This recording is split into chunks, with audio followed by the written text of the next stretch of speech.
Dr. Hosseini Ghomi is board certified in psychiatry as a diplomat of the American Board of Psychiatry and Neurology.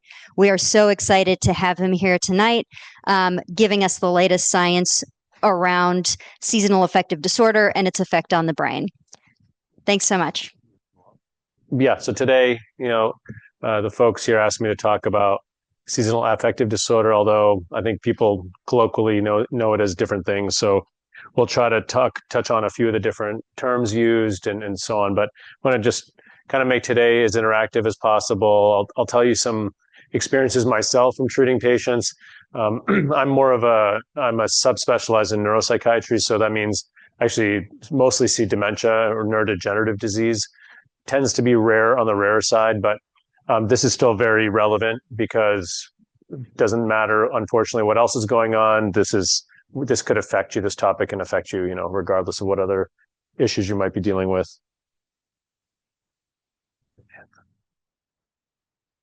No, all good. I think that'll work now. Yep.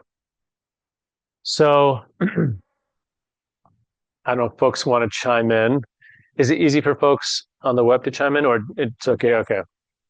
I see. Okay.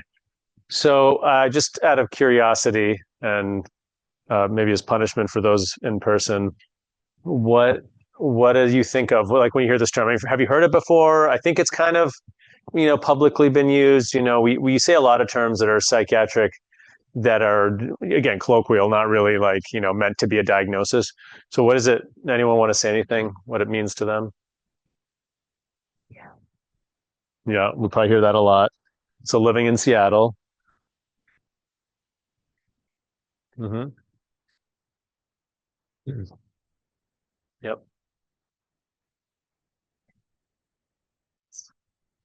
Yes. Yeah. So I'm hearing this time of year, so associated with winter. So seasonal, but the season is the shorter days. Okay. So not during summer. Um, and as a little aside, training in the last, 10, 15 years, I was kind of at this stage where psychiatry is, as you guys all probably maybe have heard to some degree. I mean, there's obviously in all fields of medicine, but psychiatry specifically has some controversy around it. And one of the things I think that's a little bit more modern is struggling with the term, disorder, and where's the line? What do you call a disorder versus not? And so I tend to be pretty conservative in the sense that I would call something a disorder if it's truly functionally impairing you and it's like clearly out of ordinary for you. But the hard part is, psychiatry being something that's often subjective, right? It's your experience. We struggle with terminology because, the DSM-5 now, it's the Diagnostic Statistical Manual. It's what, is the most commonly used manual in the US. There's a lot of strong opinions about it, and at times I'm not a very big fan of it because I think it doesn't really give enough room sometimes for like the varied experience of different disorders, if that makes sense, because it's so different for everyone. It's different than, for example, in heart disease, if you have a very specific, heartbeat rhythm, there's a diagnosis for that. It's harder to do that in psychiatry. So I'll just point that out before we jump in. Keep in mind, it could be a lot of things that look like SAD, but the disorder part really comes in if it's impacting you, like you can't work, you can't take care of things you need to do, that you're truly impaired. That's kind of what we're talking about a little bit. So kind of touched on this already, but the other terms that you hear on the right there, often you hear the term winter blues. Have people heard that term before? So winter blues is typically, again, it's not like an official term, but that usually means something milder because a lot of us might feel, like pretty much everyone feels the winter and feels a little more tired, feel like we're hibernating a little bit more. We spend a little more time maybe in bed. The days are shorter. So that's different. That's a different sort of, level of severity of symptoms. So, again, want to point out, still valid. It's still, something you need to address, but just keep in mind there's a range here. So in terms of causes and risk factors, so the three kind of the way I grouped it: decreased sunlight obviously is the big one. Clearly, this seems to have onset right around October, November when the days really start getting shorter. That's, has a big impact. Um, so reduced sunlight also impacts your sleep wake cycle, right? So all of a sudden, it's not just the days are shorter, but your sleep cycle is going to get impacted. And we'll get into a little bit more of the science in the brain when that happens. Um, Genetic predisposition, this probably overlaps with other dispositions towards different types of depressions or low energy. But clearly, some individuals are more susceptible than others. There's also a gender kind of predisposition to women are much more likely to be diagnosed with this. In fact, up to 4 times, 5 times more likely. So it's about 80% of patients that are diagnosed tend to be women. Um, there's a lot of hand wavy answers about that. I don't think we really know why. Sure, there's some hormonal influences. There's estrogen influences melatonin, and there's some signals there. But I like to try to be a little more comfortable on the uncertainty side rather than try to give a certain answer. Um, and so, of course, age, gender, and I kind of included a couple other things. Yep, younger adults, usually 18 to 30 years old, it's more common. And you can think of that as like that's a time when a lot of hormones are changing, and like just in terms of your brain and the maturing, a lot's changing during that time. Um, Family history of depression, disrupted circadian rhythms. So if you are someone that has sort of maybe a more erratic or just an inconsistent sleep cycle, that's going to give you a little higher risk. And then the northern latitudes, right? So we're pretty far up. I think a lot of people in the U.S. don't realize how high up Seattle is latitude wise, but our days get pretty short, right? And so even people living like in they hear like New York and Boston, a lot of people think, oh, that's cool, but it's actually nowhere near our latitude, right? It's quite a bit further south. So it makes a big difference.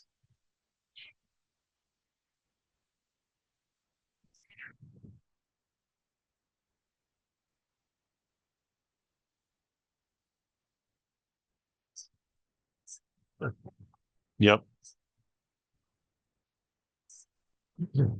Right.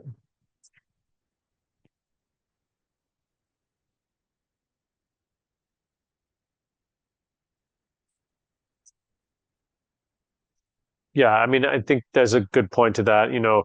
Normally, and a lot of us notice, right? You have more energy. It might be 8 o'clock at night in the summer and you feel more energy. You might naturally get more stuff done. Winter, to your point, school, work, all of these things don't give us any variation when we probably need it. And to that point, for most of human history, we didn't have like these schedules we work are only a couple 100 years old, 100 years old. So evolutionarily, we have not adjusted. Our brains are not used to this. Like in this room, right, with white light. Right now, past 7 o'clock, it's actually pretty unusual. And I always tell people, think about when you go camping. If many of us have had that experience, why is it so easy to go to sleep? Earlier, it's just we don't have these lights and a lot of the influences. So yes, I think it is a risk factor too, for sure. Like being asked to give a talk at 7 o'clock in the middle of winter. So let's jump in here. So I'm curious, if anyone has identifies with any of these. I mean, obviously, don't feel like you need to tell us you have SAD, but feel free to. I'm going to share some of my own experience, actually, especially when I moved to Seattle. It was very noticeable.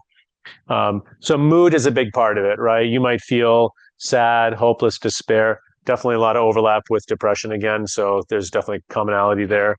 Um, Energy shifts. Or you can go back there. There's most commonly I hear people say, just lower energy. They have a harder time getting out of bed. So the mood can definitely be there, but it doesn't have to, they don't have to go together. You might just feel kind of okay or just kind of like, in the middle, but you might not really feel much energy. You might not really just want to do anything. So maybe a little more apathy. Obviously, the sleep patterns disturbance is very common. So not just sometimes difficulty waking up in the morning. Some people, again, depending genetically, you might get up earlier, right? You might have a sleep shift. So early morning awakening is also possible. It's often people think if you're having this, you should be like sleeping more. That's not necessarily the case. And that's the same with depression. For certain folks, depression means you spend more time in bed. For certain folks, it means they can't actually sleep.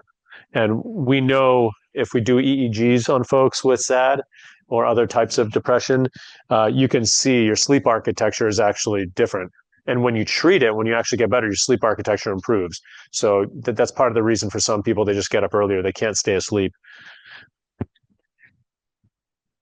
So yeah, if I were to graph out, for example, different brainwave activity like alpha, beta, theta, delta, um, on a nice graph, you'll see, you kind of drop first into light sleep. There's a couple layers. There's REM, and then there's deep sleep. So if we're when we're babies or when we're younger and very healthy, right, and we haven't had our brain develop, they spend a lot of time in REM and deep sleep.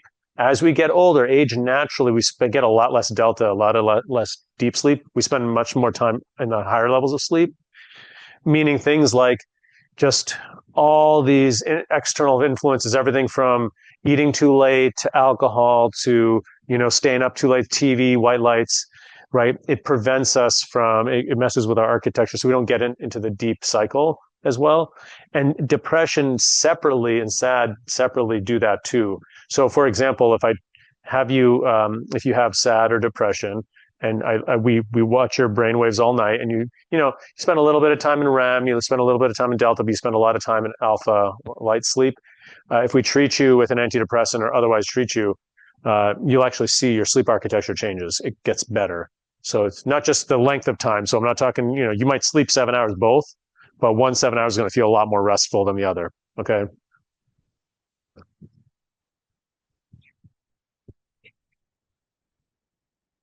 Yeah. I mean, yeah, it's kind of like, it's like chicken or the egg sort of situation. But I mean, if you, so in this case, I'm trying to think of ways you would treat your sleep without treating the SAD. So do you have an example in mind, or no, more high level you're thinking? I'm thinking like, I can't think of a way to treat my sleep. Like let me give you the example of, like, let's say I give you a sleep medication. That won't help. So I generally don't prescribe or try to stay away from. There's times you need these, so there's no judgment here, but I try to stay away from like the Ambiens, Sonatas, Lunesta, all that, because although they will make you get sleepy and fall asleep, it's not more restful sleep, and your sleep architecture is not improved. So to your point of, I can force you to sleep, but it doesn't really solve the underlying problem. Does that make sense? Yeah. So it is kind of more of a one-way thing. Sure. Oh, sure. Sorry. Yeah.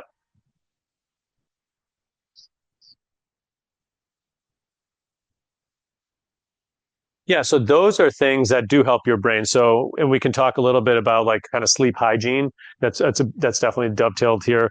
So nice. Some people love it warm, and I just got to beg people to, like, just trust me, let it get colder, snuggle under your blankets, but having it colder than you think, really being strict about light. So where, you don't have to go buy expensive blackout curtains. You can just wear an eye mask, get a cheap eye mask. And sound, whether you wear comfortable earplugs or like a light white noise, those all definitely improve sleep architecture. And as we get older, again, just about everyone as they get older, get lighter sleep again, because we spend more time in lighter, so you have more chances to get knocked out. And so, we all remember, you've probably seen kids and they just like sleep through everything, but we lose that ability as we get older naturally.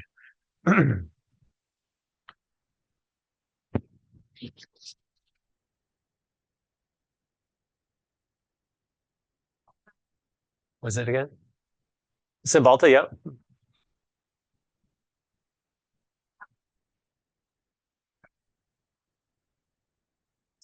And you feel like that's maybe, and potentially that's activating and making it harder to sleep.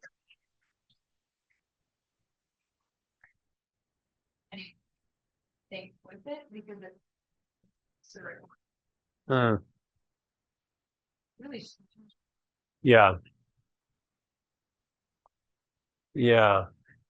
So in general, I start with the foundation of, like, it's called cognitive behavioral therapy for insomnia. You don't have to do it with a formal therapist. They have a lot of like good apps. In fact, the VA, believe it or not, makes a lot of really good free government funded apps. So there's no ads in them, there's no garbage. So CBTI Coach, It's actually made by a colleague down at the VA in Palo Alto. It's pretty solid. The content's there. So I usually, if people are motivated, I'll start there. I'll say, try to download that. It has all the components. I've been talking about plus more. If you do that strictly, I've told people, and so far I haven't been proven wrong in my career, although people try. It, I, if you follow that strictly, I've never had anyone not be able to get off of all of their sleep meds. In your case, you're not necessarily on one. Cymbalta is not for that, but so in that case, that really does help. Now, for many reasons, some people can't quite do all of that, so that's fine. But in your case, you might think of things like taking the Cymbalta, either combining the doses and taking it in the morning instead of like spreading it. Sometimes it gets prescribed twice a day. I would do it. I would just combine it. Just keep it away from your sleep. It's kind of interesting because there is some evidence there, SNRIs and SSRIs, that they can be a little activating if you take them at night, so they can initially disrupt your sleep. But if you take them in the morning, they actually treat the underlying, with the underlying depression treated, they do help your sleep architecture. So it's kind of, that's a consideration. And in this case, this hypothetical, whatever the other, I don't know what all the other medications are, but I would say you can take trazodone with it. Unless there's something else, So in that one is safe. So in terms of, without getting too much of the medical advice, because I try to stay away from the like sedative drugs, that can be a little bit hard. Your body gets dependent on it, right? And they're just can be challenging for lots of reasons. Trazodone in low doses is really helpful. Mirtazapine in low doses can be helpful. Those are safe for the brain. I'm mostly treating people again with dementia. So those are actually the only two drugs. When I do need a drug, those are the only two just about the only two I go to, because they don't mess with your memory and you can start and stop them anytime, lots of things. But so I don't want to get too carried away. But please, yeah, I love the questions. So I just make sure I got, yep. Oh, and then just the social withdrawal was the last thing. That's a big point. And in our society, I feel like it gets brushed under the rug and people don't realize it as well. Seattle has a lot of funny reputations, right? But it's a big deal. This is a huge driver of not just mood in young age, but you imagine I spend a lot of time with my care managers coaching patients to increase their social interaction. This is a big driver of dementia and loss of memory. And, it's sort of like, and it accelerates, right? The more isolated you get. So this is one of those things, almost like taking your cough syrup and it doesn't taste good. Sometimes you just got to do it, like showing up here tonight, probably for some of us. You'll always feel better afterwards, but sometimes it can be really difficult when it's dark and it's snowing and it's, go ahead.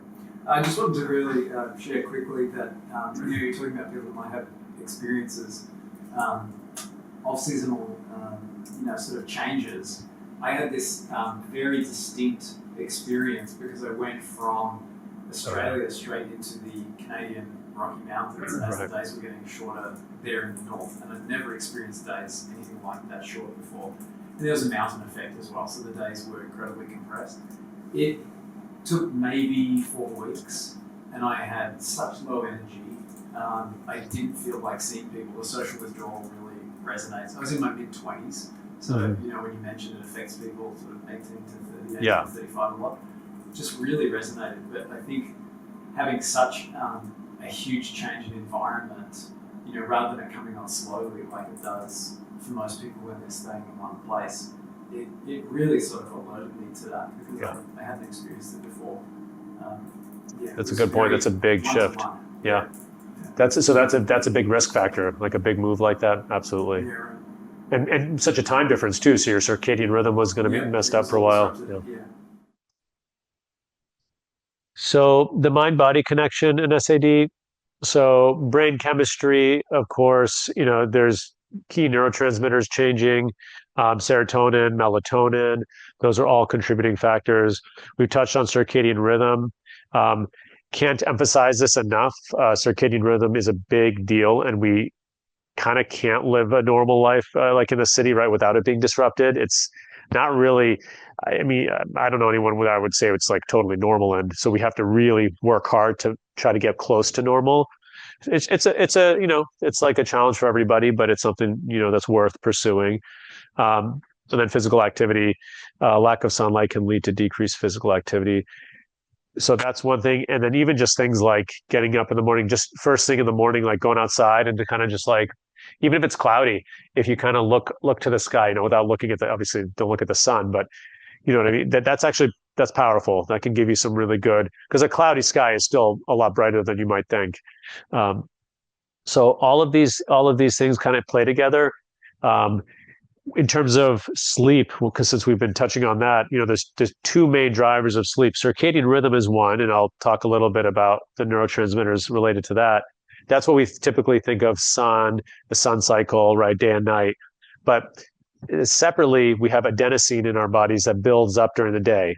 And the longer you're awake, the higher your adenosine level gets, and that's what makes us drowsy at night to get ready for sleep. So some of the things I'll point out, like coffee is an adenosine blocker. That's why caffeine, a lot of people, right, especially I guess Seattle's famous for it, um, will use coffee and it'll help them feel a little more awake because it does temporarily block the adenosine receptors. So you might have a big pile of adenosine, but it won't trigger those receptors. You'll stay more awake. That's why I tell people really try hard not to take coffee after 12 p.m. or so. Some people are more sensitive than others, but I mean, for everybody, you don't want to, again, things you might do. Oh, I'm working, to Xenia's point, like, oh, I got to work till 5, so I got to take a coffee at 2, but then I can't fall asleep till 10 or 11. So these are the kinds of things that happen. With circadian rhythm, for those of us that take melatonin, so melatonin also helps us get ready for bed. But melatonin is a signal that the sun is going down. So for the vast majority of the population, there's some exceptions, but for the majority of folks, when you take melatonin, you really want to take it actually around like dinner time. It's not a drowsy medication. Some people feel like anecdotally can get that, and at high doses, it can sometimes feel that way. But you want like a low dose at around 200 or 300 micrograms, so of a milligram, 1/3 of a milligram is all it takes to saturate your receptors.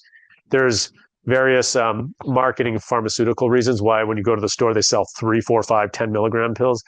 It's not for scientific reasons, and it's not what your body needs. It's for other reasons having to do with patents. So all you really need is just 1/3 of 1 milligram. And if you take that about 4 to 5 hours before sleep, because think about when you want the sun to go down, right? I want the sun to really be going down at 6. Like think about people that live at the equator, right? And the sun's just going down at 5, 6 p.m. every day. So if you do that, plus all that CBTI work, again, very good success rates with people normalizing their circadian rhythm. I heard some folks are, a little bit more interested in the science and whatnot. So just in terms of like what happens when light enters the eye, we have these photosensitive ganglion cells in the back of the retina, the back of our eye. And so those send a signal, right? Those make their way all the way to our suprachiasmatic nucleus, SCN. Some people might have heard of this. That's in the hypothalamus. And so that then sends signals to tell us to wake up. It suppresses melatonin production. It goes to the pineal gland. So it suppresses melatonin there. And triggers a few other things. It goes to the dorsal raphe nuclei. Those make serotonin all around. Those are close to the brainstem and the hypothalamus.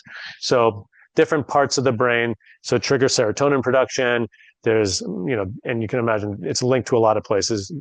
Dopamine, and then, suppressing melatonin, suppressing other like sleepy neurotransmitters. So it's powerful, and we're going to get into light boxes and light therapy in a little bit, but that's why they're so impactful. Yep.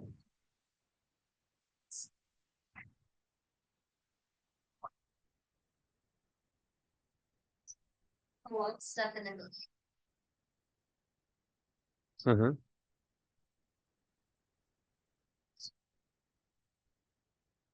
Oh, interesting. And then I'm trying to think. Meaning calcification, like it loses its impact, and like as you get older. Oh, interesting. Hmm. I'm I'm not as familiar. Maybe I might be under a rock, so I might have missed some of the. It's not like I'm not as familiar, I guess, with that kind of phrasing, like calcification of it. But maybe. But yeah, don't. I would not necessarily take my word for it, but I can certainly look into it more too. But I wonder. Yeah, I mean, melatonin is very commonly used over the counter, so I don't know if that's related, by taking extra or exogenous melatonin, if that has an impact. Any other questions on this piece?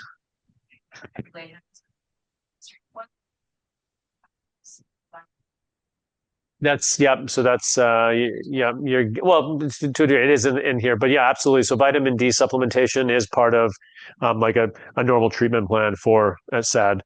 Absolutely, for lots of reasons, but especially when this, frankly, I mean, for most people, because of our lives, how much we work, even in the summer, we're not getting enough vitamin D. So right, and there's a professor back in at BU who built his whole career on vitamin D research, MD, PhD, and I think Hicks is the last name.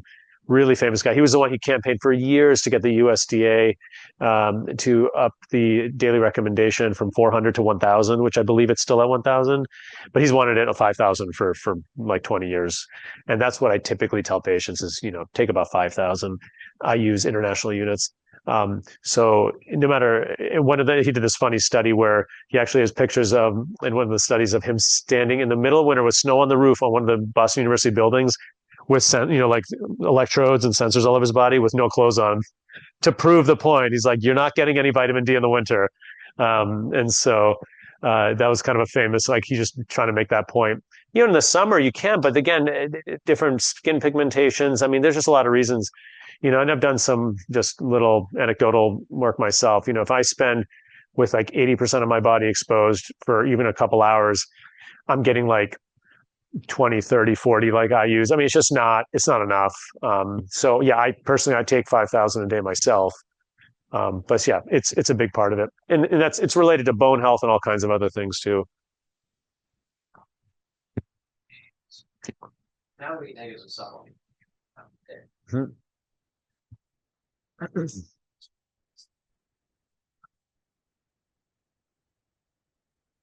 Mm-hmm.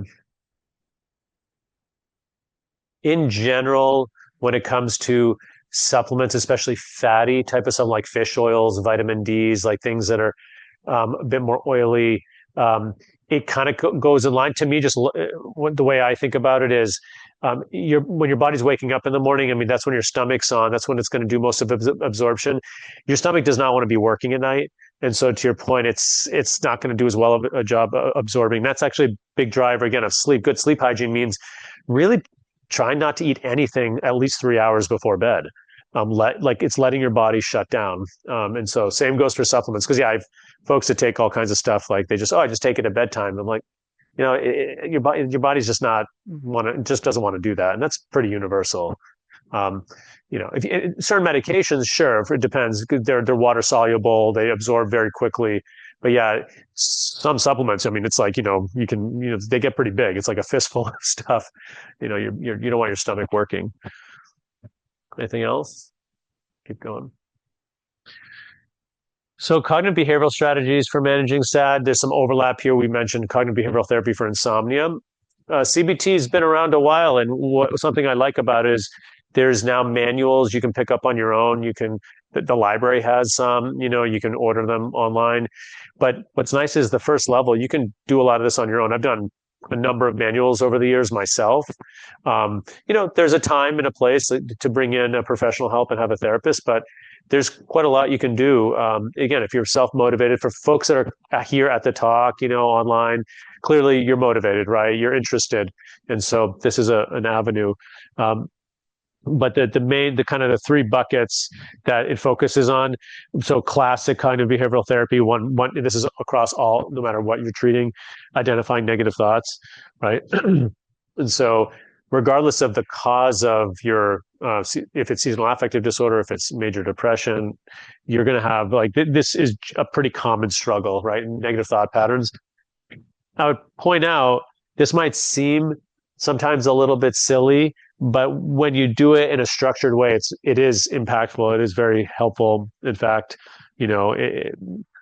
therapy on its own can be just as beneficial, if not more beneficial than medication. But it's really hard to identify negative thoughts, so don't take it lightly. And that's why I like the workbooks and setting some quiet time to really work through them and looking at the exercises, because just speaking even from my own experience, but I know, especially with our attention spans getting, shorter and shorter, myself included, it can be really difficult to catch yourself, like, because it can be fleeting, right? It can be just a second. You have a negative thought about something like, oh, I'm doing a terrible job. It might, if it's just blasting through your head really quickly, you might forget and then not catch it, right? So along with this comes a lot of mindfulness and intention, and catching those and then really think, like kind of focusing on them can be helpful. Um, Behavioral activation is a general term. It's really just talks about getting up and going and finding, for people, it can be a little bit different for everybody, but there's ways to motivate yourself even when you're not motivated. So even if you have apathy and you're half sad and you don't want to get out of bed, finding ways to sort of like coach and trick yourself into just doing something without thinking about it, so you don't have a chance to talk yourself out of it. I mean, people have all kinds of different approaches, but again, it is obviously very beneficial. And then we touch a little bit on mindfulness, and we'll talk about this more a little later, but it goes really hand in hand, right? The mindfulness techniques is what helps you become more aware of your thoughts. And I've just noticed, over the last 10, 15 years myself, again, with so much more demand on attention, and as we get older, it becomes even more important. It just becomes so hard to just pay attention to ourselves because there's so many other things competing for our attention.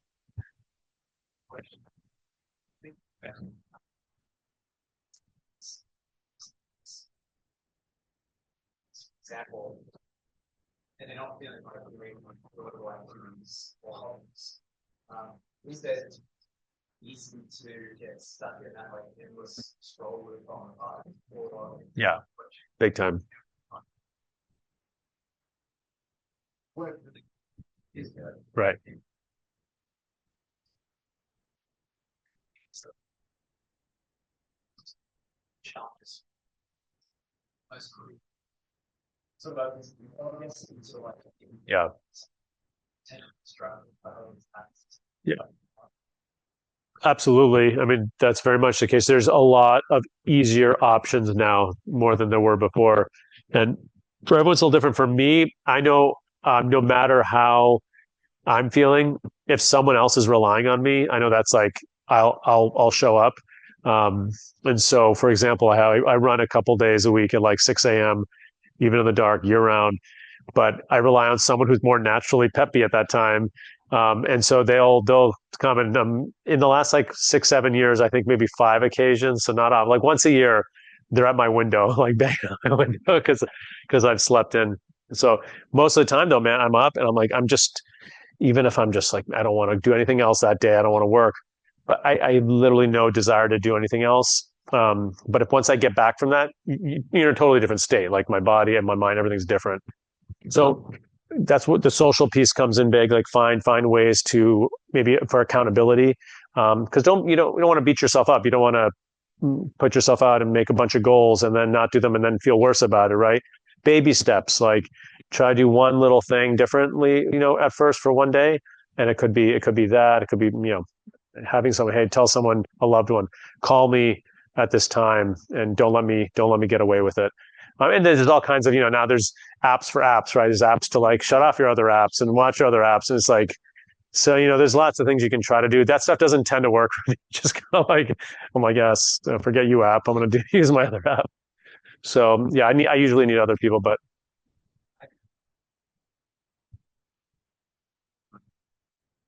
Oh yeah. So that's a good one.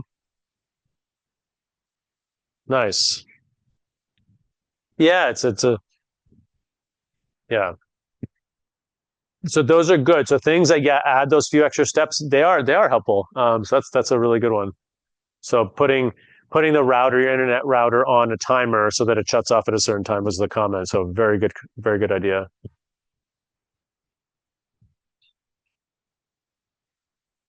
In really removing blue light, that's the important one. So it's okay to have like those like kind of really soft yellow lights. That's okay, or candlelight, or just softer lights. I minimum an hour. If you can do 2 hours, great. But I understand, sometimes we just, life. Again, don't beat yourself up if you can't be strict. But and that means, so even like let's say you're going to cheat a little bit and watch some TV. Well, at least if you can, a lot of screens now let you take out the blue light. They have the blue light filter. A lot of computers do. So at least do that. Like that, it really does help. So that there are, luckily, in some ways, technology has made that piece easier. Okay. So finally, our crowning achievement, light therapy. This is what you've all been waiting for. So doesn't this look so pleasant? Look at that. I don't know where you can buy this, but that looks pretty awesome. I have no idea what model that is, but so yeah, I've had a few light boxes in my day. The key, gotta love all the different, units of measurement, but lux, 10,000 lux, for whatever reason, the light boxes go by lux. So 10,000 lux is the key number.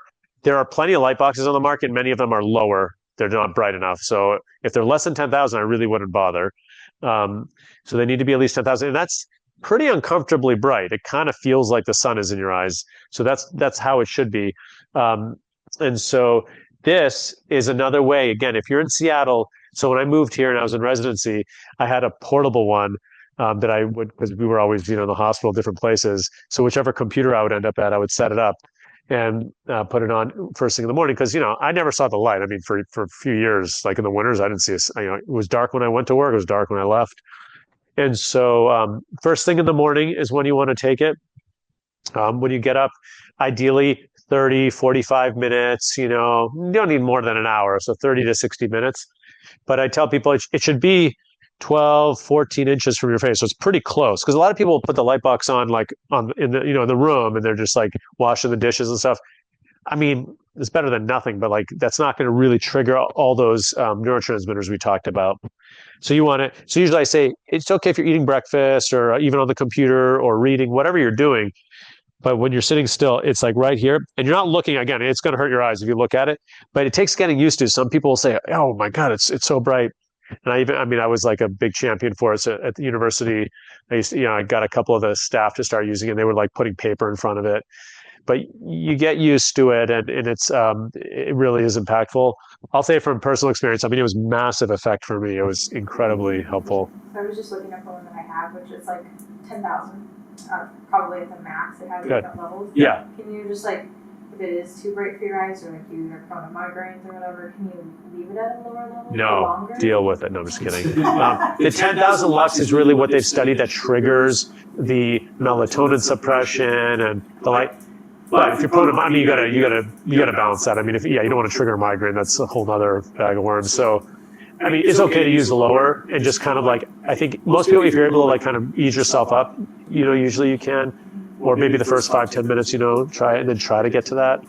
This kind of light, that light therapy depends. It could trigger, a migraine, but also light is really helpful for migraines because it naturally increases serotonin, like we talked about. So, yeah, it's a balance.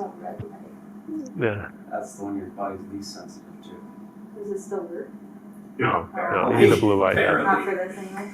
Not for this. Yeah, not red light. So yeah, it's the blue light wavelengths that are really waking up those things.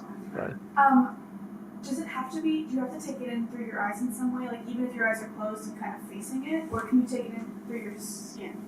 It's through your eyes. It's through those retinal cells, and then the pathway from your retina to the hypothalamus. That's what is really triggering.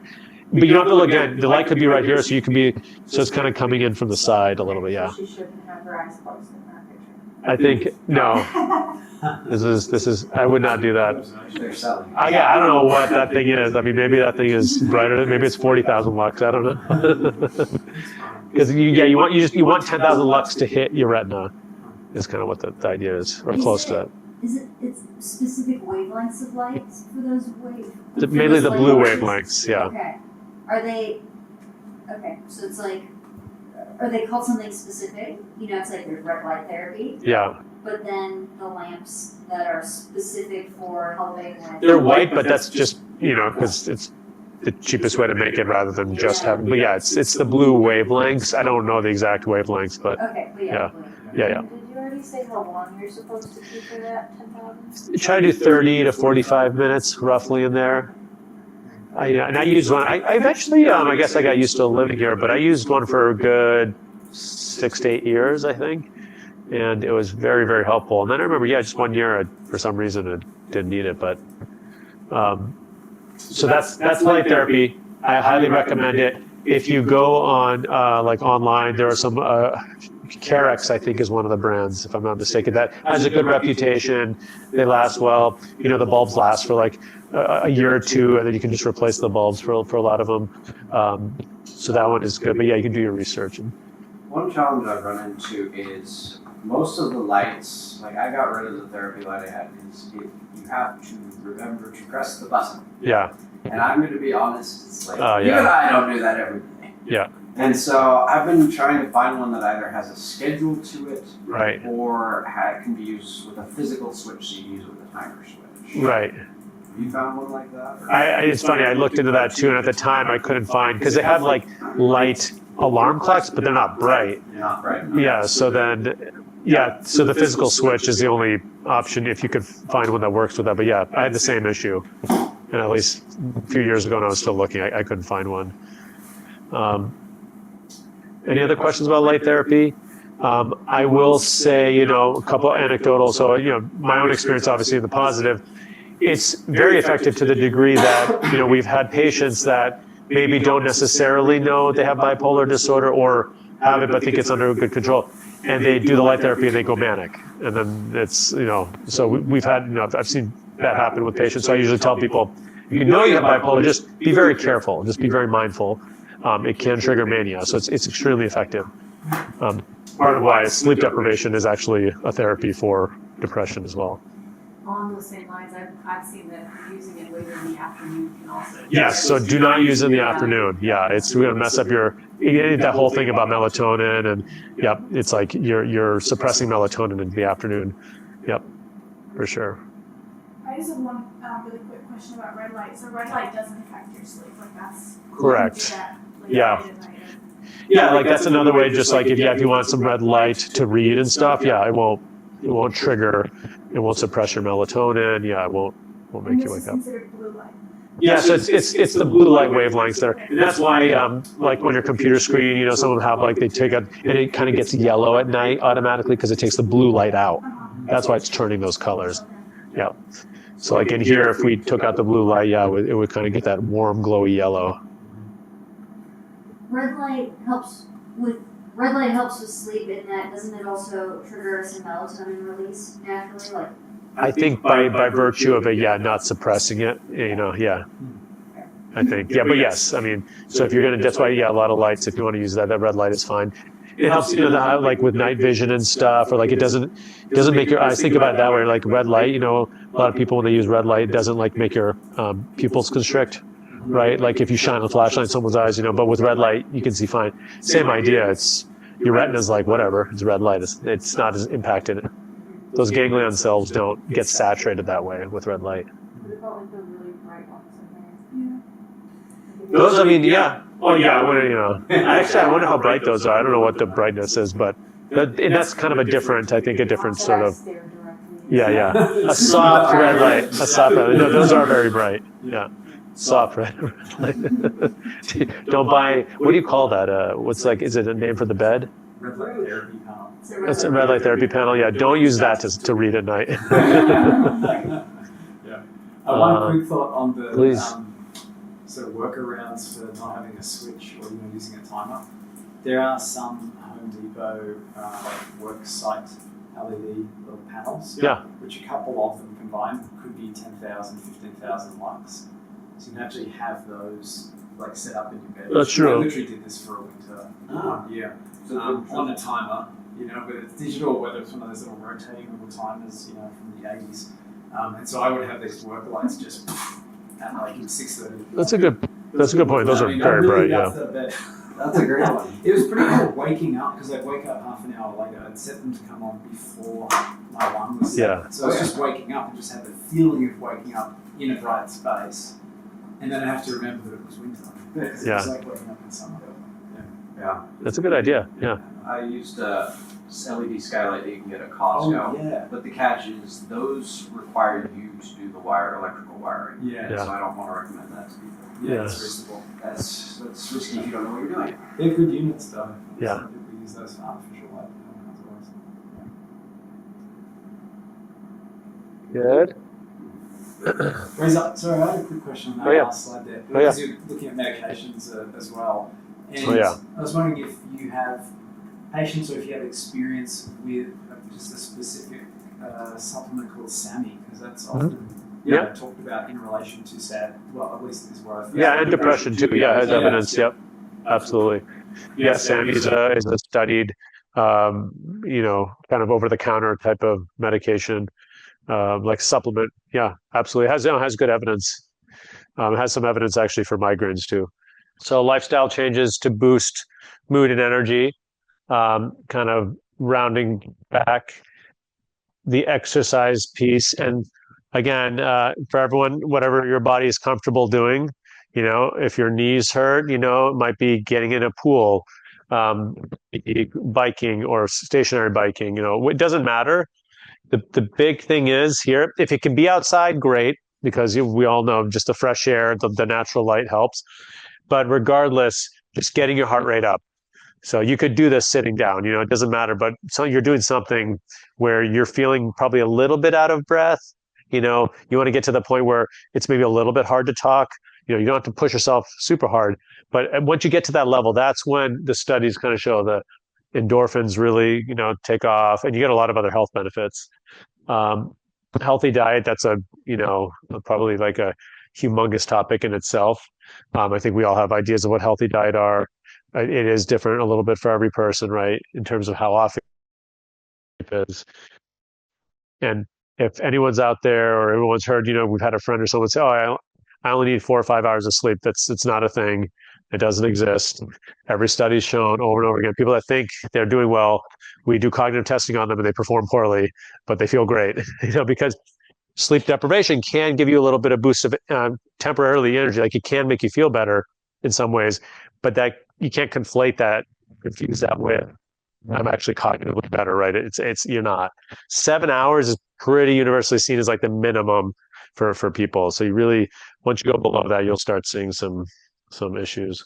And then the social connection we talked about. You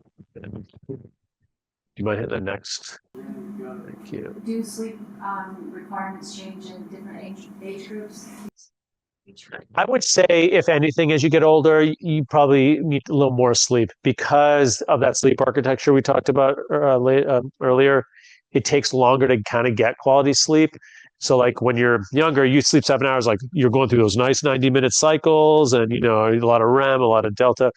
When I tell my 60, 70, 80, and everything higher, it's okay if you're in bed for 10 hours, because even if you're only asleep for 8, like give your body the chance. So yeah, generally 7 to 10 is sort of like that big range of normal. Once you start going much above that, then it's like, okay, something's going on. So building resilience and maintaining progress. So self-care practices, we've touched on a lot tonight. I'm sure everyone listening tonight has some experience across these to a degree, because by virtue of being here and being interested.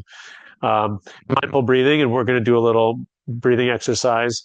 I thought that'd be kind of just a nice thing to do together, and for the folks at home can follow along. And then positive self-talk. Again, I'm always, again, anecdotally, my own experience, I'm just amazed at how difficult this is for me. It is really hard to challenge negative thoughts and replace them with positive ones. It's powerful. And I'm sure, I think that's probably a pretty common experience, but it can feel just, when you're by yourself and you're trying to do a positive affirmation, like realizing, whoa, why is this so hard? So this just to highlight that, this can be very helpful. It's not something that comes naturally. So, and this is the last slide before we spend a few minutes doing some breathing, but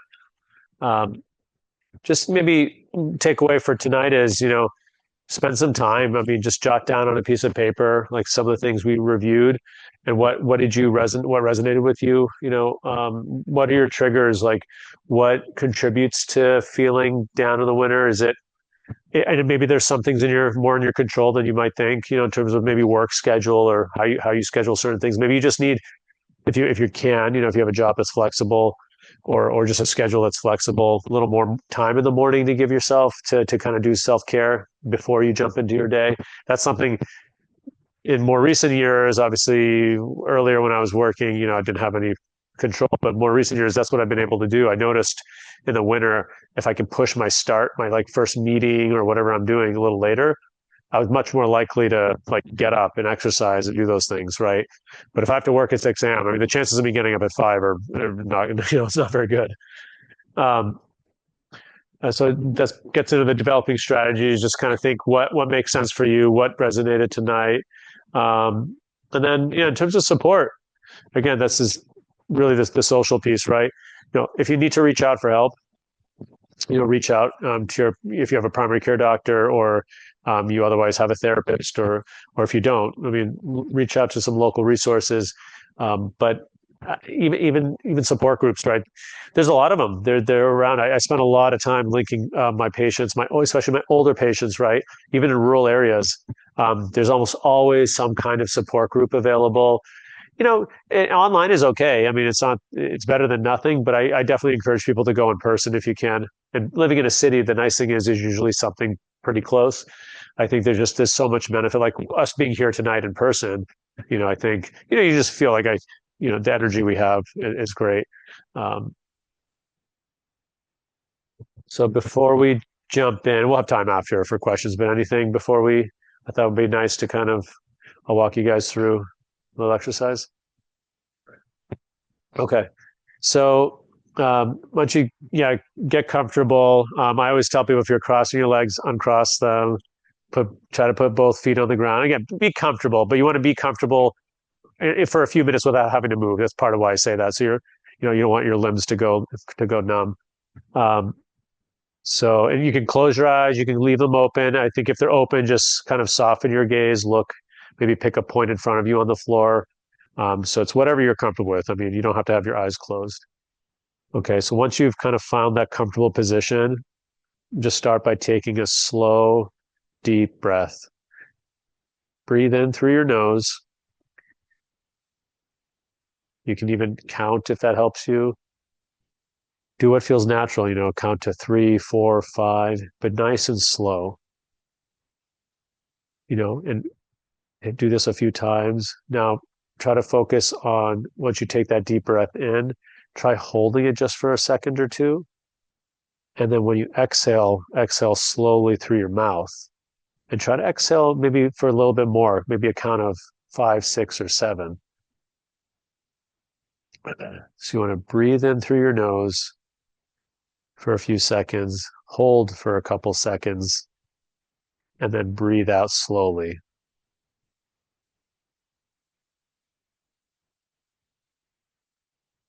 Now, as you're doing this, bring your attention to where's the breath going. Try to bring it to your belly. If you notice your chest kind of rising and falling a lot, that's okay. On your next breath, try to see if you can expand your belly more than your chest. And we're triggering the vagus nerve in a positive way, allowing us to calm ourselves, slow down the heart. Same thing, breathe in through the nose, hold, and exhale slowly through your mouth. Each time you do this, feeling your belly rise, feel the tension in your body dissipate. For me, it helps me to focus on one area at a time. With each breath, I'll target my arms, my hands, my legs, my feet, my jaw, my shoulders. Feel your shoulders drop, my neck. Feel the muscles, the many, many muscles in your face, your eyebrows. Let all those wrinkles relax.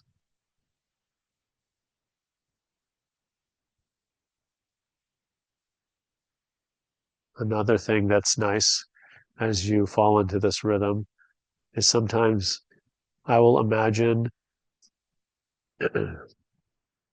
a soft, warm light filling the room. kind of just falling on my face as if I'm outside. Picture your favorite place. It could be a grassy meadow. It could be a beach. But picture that nice warm light falling on your face, warming you up on this cold winter day. Feel your energy fill you up. Feel your calmness increase. And with each exhale, you let go of any heaviness or fatigue.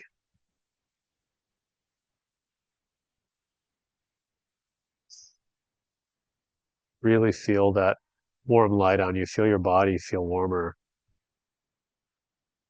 If your feet or your hands are cold, focus that warm light there. Feel them get warmer.